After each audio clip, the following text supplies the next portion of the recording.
What you're about to hear could literally save you from a hospital visit, a serious infection, or permanent damage to your body. I'm Luisa Hart, and today we're going deep. No filters, no shame, no sugarcoating. Because the truth about anal sex is something almost nobody is telling you correctly. 5 real dangers, real consequences, and exactly what you need to do to protect yourself. Stay with me until the end, because the last tip is the one most people never hear, and it might be the most important thing you hear all week. Let's start right now. Before we get into the dangers, I need you to understand one thing. This video is not here to judge you, shame you, or tell you what to do with your own body. You are an adult. You make your own choices. But here's the thing. You deserve to make those choices with real information, not rumors, not what your friends told you, not what you saw in a video online that was made by people who don't have a medical background.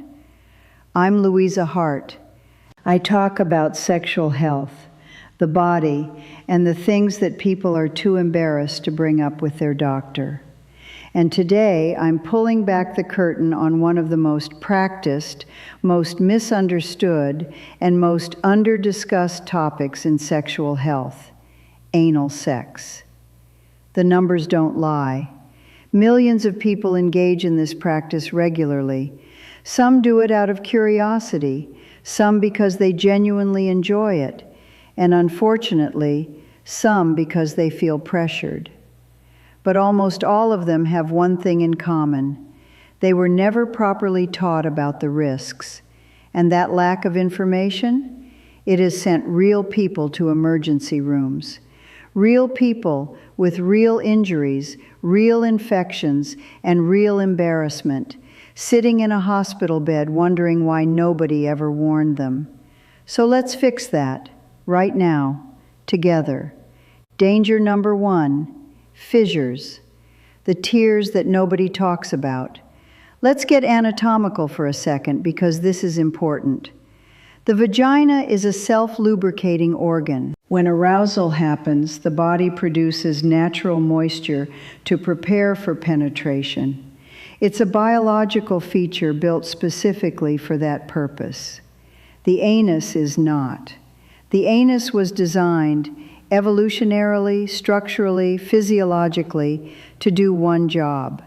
And that job is to remain tightly closed until it's time to expel waste. That's it. That is literally its entire biological function. It has no glands that produce lubrication. It has no natural moisture system to prepare it for penetration. It is a sphincter, a ring of muscle, that is built to stay shut. Now here's what happens when people ignore that. When penetration occurs without adequate preparation and without proper lubrication, the delicate tissue inside and around the anal canal gets stretched, strained, and torn. These tiny tears are called anal fissures, and while they might sound minor, they are anything but. They are painful, they bleed, they can become infected. And when they're in that region of the body, healing is slow, uncomfortable, and complicated. But here's what makes this danger even worse. People try to improvise. And the number one improvisation? Saliva. I cannot stress this enough. Saliva is not a lubricant. It does not have the gel-like, viscous, long-lasting properties of a proper sexual lubricant. It evaporates quickly, it dries out, and it creates the illusion of lubrication for about 30 seconds before leaving you in a worse situation than when you started. Not only does it fail as a lubricant, but it also introduces bacteria from the mouth into a region that is already vulnerable. We'll come back to that. Now here's something I want you to hear clearly, because it tends to surprise people. The anal region is actually rich in nerve endings. For women, stimulation in this area can activate the pelvic floor muscles, the same muscles involved in orgasm. For men, it directly stimulates the prostate, an extremely sensitive gland that can produce intense pleasure. So the potential for enjoyment is absolutely real. But, and this is a massive but, that pleasure is only accessible when the practice is done correctly. When it's done wrong, you get fissures, you get pain, you get bleeding, and sometimes you get something much more serious. Danger number 2, bacterial transfer. The story that went viral for all the wrong reasons. This one is so important that I want to tell you a real story first. A few years ago, a social media influencer, a real person with a real following, made a decision during sex that landed her in the hospital. During the same encounter, her partner moved between anal and vaginal penetration without changing the condom and without any hygiene step in between. She had no idea this was dangerous. Nobody had ever told her. And within days, she developed a severe infection that required hospitalization, IV antibiotics, and a very public, very humiliating explanation to her family about what had happened. She came forward and shared her story publicly, specifically because she didn't want other people to go through what she experienced. And I respect her enormously for that, because the shame around these topics is exactly why people stay ignorant. And ignorance in this case is genuinely dangerous. So let me explain the biology. Your intestinal tract, your rectum, your colon, is home to bacteria. Some of those bacteria are necessary for digestion, but they are not supposed to be anywhere else in your body. The most important one to understand is E. coli, Escherichia coli. This is a bacteria that lives naturally in your gut and causes 0 problems when it stays there. But when it migrates to the vagina, to the urethra, or to the mouth, it becomes a serious pathogen. When anal sex occurs and then, without changing the condom, without washing, without any hygienic barrier, vaginal or oral contact happens, you are essentially taking bacteria from the bowel and depositing it in an environment where it will absolutely thrive and cause harm. The results can range from uncomfortable to life-threatening. On the milder end, you're looking at bacterial vaginosis or a yeast infection. These are treatable. You see a doctor, you take medication, you recover. Unpleasant, but manageable. On the more serious end, you're looking at urinary tract infections that ascend into kidney infections. You're looking at pelvic inflammatory disease. You are looking at conditions that require IV antibiotics in a hospital setting. Conditions that can cause permanent reproductive damage if left untreated. And this doesn't just apply to vaginal contact. Oral contact with the anal region without any protective barrier carries the same risk. Bacteria from the bowel can absolutely cause oral and throat infections. This is not a hypothetical.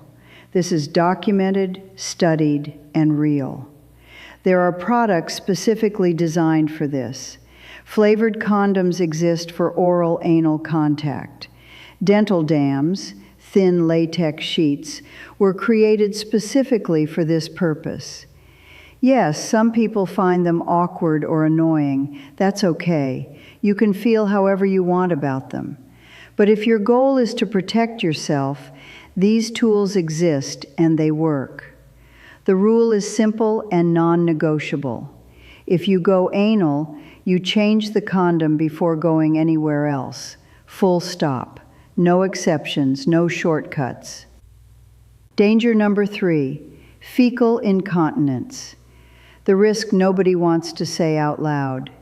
This is the one people are most embarrassed to discuss.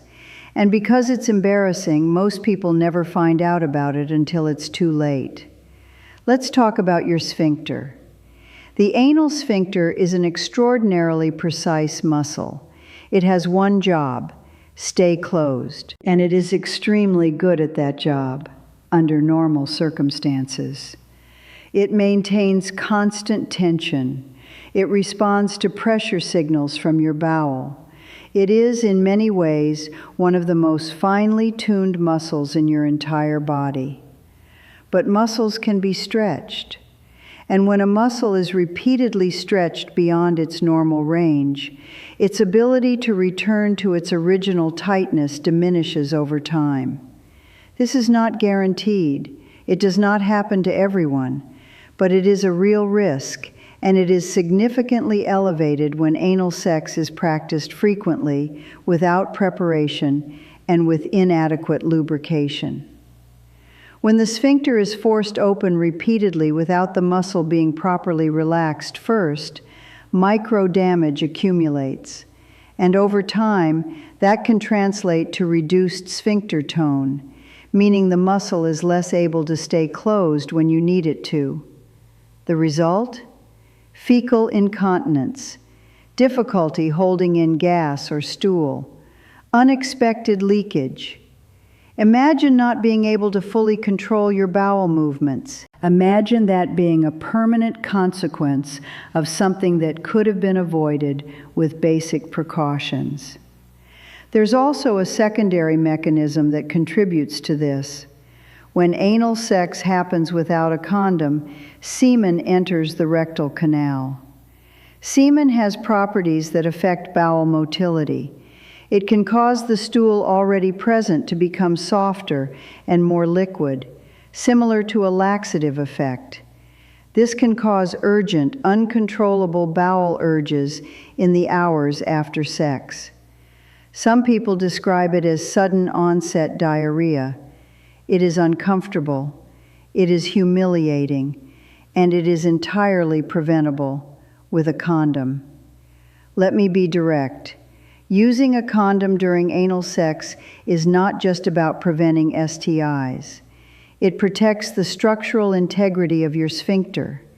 It prevents the introduction of semen into the rectal environment. It is, without exaggeration, one of the most important things you can do to protect your long-term quality of life. Danger number 4, numbing agents. The danger hiding in a tube. This is perhaps the most counterintuitive danger on this list, because this one is caused by something sold specifically to make anal sex easier and safer seeming.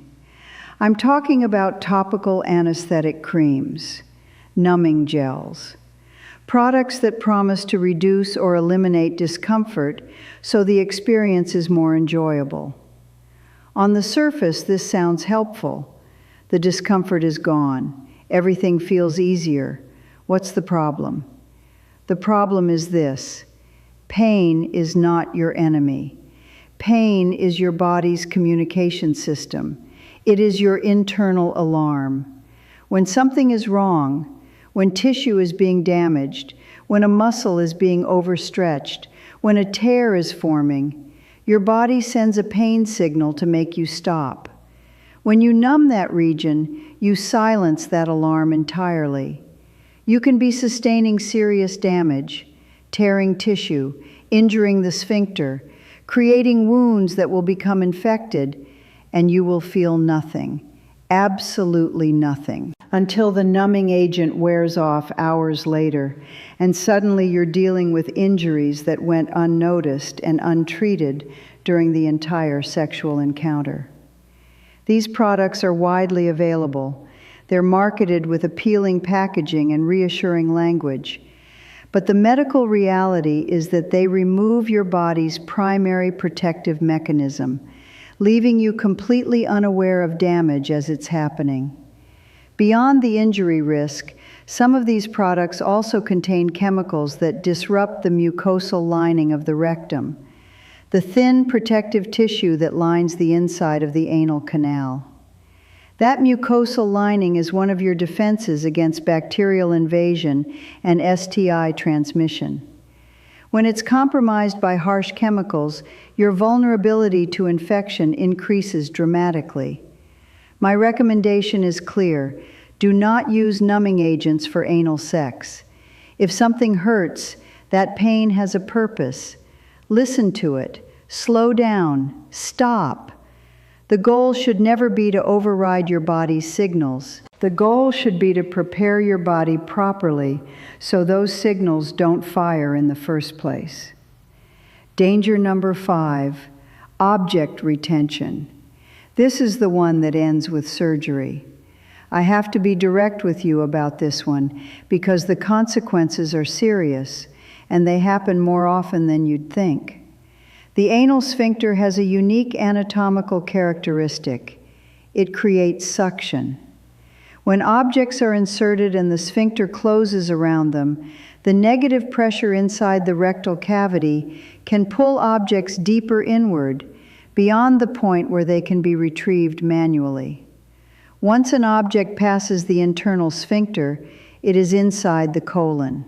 It can travel further, it can become lodged, and depending on its shape and material, it can cause perforations, meaning it punctures through the wall of the colon, which is a life-threatening emergency. This is not a rare or exotic complication. Emergency rooms treat cases of rectal foreign bodies every single day. Every single day, somewhere, a person is in surgery because of an object that was inserted during sexual activity and became impossible to remove. The objects that cause the most harm are those that were never designed for this purpose. Food items like cucumbers, carrots, and bananas, which can break apart internally. Glass objects, which present an obvious shattering risk. Objects without a flared base that would prevent them from being pulled inward. And improvised items that have no business being anywhere near the human body. I once became aware of a case, and I share this not to humiliate but to educate, where a patient had inserted a glass cup, not a sex toy, a drinking glass. The surgical procedure to remove it was extraordinarily long and dangerous because the surgical team had to ensure the glass did not break inside the body during extraction. It was a multi-hour operation.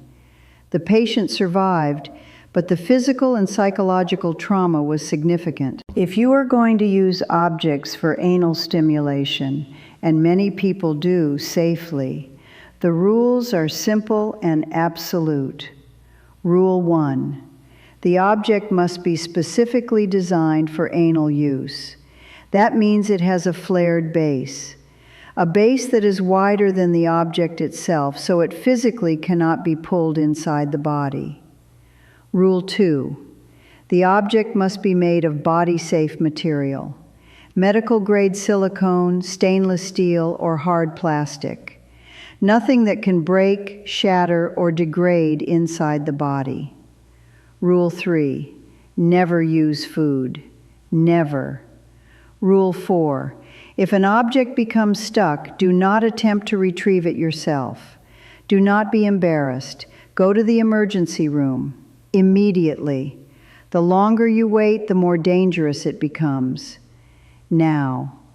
You've heard the 5 dangers. You know what can go wrong.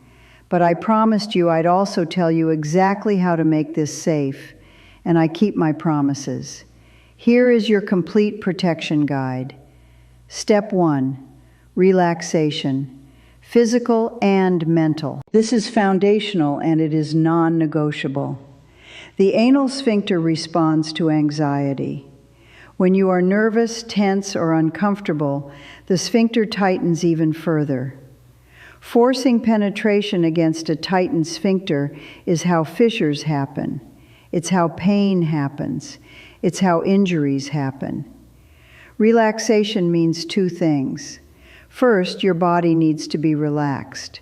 That comes through extended foreplay, slow and gradual preparation, and taking your time. There is no rush. There should never be a rush.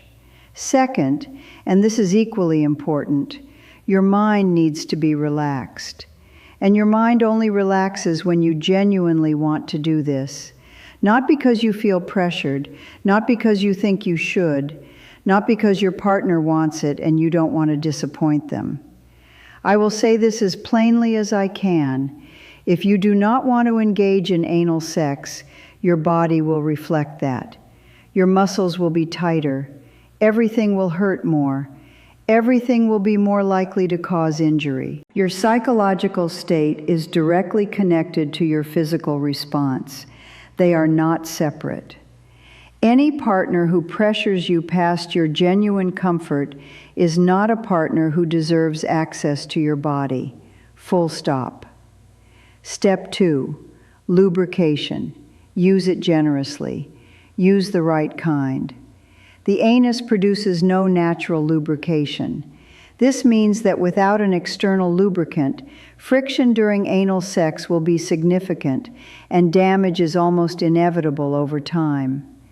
The lubricant you use matters. Here are the non-negotiable criteria. It must be water-based. Oil-based lubricants degrade latex condoms, rendering them useless as a protective barrier. Never use an oil-based lubricant with a condom. It must be unscented and colorless. Fragrances and dyes contain chemicals that can irritate the sensitive mucosal tissue inside the anal canal. It must be pH neutral and body safe. Read the label. If there are ingredients you can't pronounce and don't recognize, research them before using. Apply it generously. Apply more than you think you need. Reapply during the encounter if needed. This is not optional. This is basic anatomy. Do not replace it with saliva. I said it before and I'll say it again because people keep making this mistake. Saliva is not a lubricant. It dries out in seconds. It introduces oral bacteria into the anal environment. It provides no meaningful friction reduction. It is not a substitute. Step 3, hygiene. Simple, effective, and not as complicated as you think. This is the question I get asked constantly. Do you need to do an enema before anal sex? Do you need to clean yourself out internally? The honest answer is no. You do not need an enema. A thorough external wash with gentle, unscented soap is sufficient. The body naturally clears the lower rectum between bowel movements. As long as you haven't had a recent bowel movement, the amount of fecal matter present in the anal canal is minimal. If you choose to do an enema because it makes you more comfortable or less anxious, that is a personal choice. But it is not medically required, and it should not be done with excessive force or frequency, as this can disrupt the natural bacterial flora of the rectum and actually increase your vulnerability to certain infections. Here's the part where you need to be mature.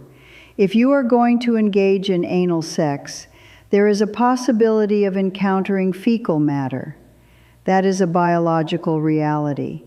It is not a hygiene failure. It is not something you did wrong. It is the anatomical consequence of engaging in a practice in an organ designed for a different purpose. Both partners need to accept this reality as part of an informed adult decision. Step 4, use a condom every time, no exceptions. I don't care how long you've been together. I don't care how much you trust your partner. I don't care if you're using another form of birth control. For anal sex, condoms are not optional. They protect against STIs. And anal sex carries a higher STI transmission risk than vaginal sex because the rectal tissue is more fragile and more permeable. They prevent bacterial transfer from the anal region to the vaginal or urethral region. They prevent semen from entering the rectal canal and causing the fecal softening effect I described earlier. They make cleanup easier and safer for both partners. There is no argument that outweighs these benefits. Use a condom. One final thing. Before I go, I want to say something that has nothing to do with bacteria or sphincters or surgical procedures. Anal sex is not a gift you give someone. It is not proof of love. It is not something you owe anyone. It is not a reward you hand out to keep a relationship together. It is a sexual activity. Like any sexual activity, it should only happen when both people genuinely want it, are fully informed about the risks, and have taken proper precautions. If you want to explore it, great. Arm yourself with information, use the right tools, and take your time. If you don't want to explore it, also great. No is a complete sentence. It requires no justification, no apology, and no negotiation. Your body belongs to you. Your pleasure belongs to you. Your safety belongs to you. And information belongs to everyone. That's why I made this video. I'm Luisa Hart. Share this with someone who needs to hear it, because the more people know, the fewer people end up in emergency rooms. Take care of yourself. I'll see you in the next one.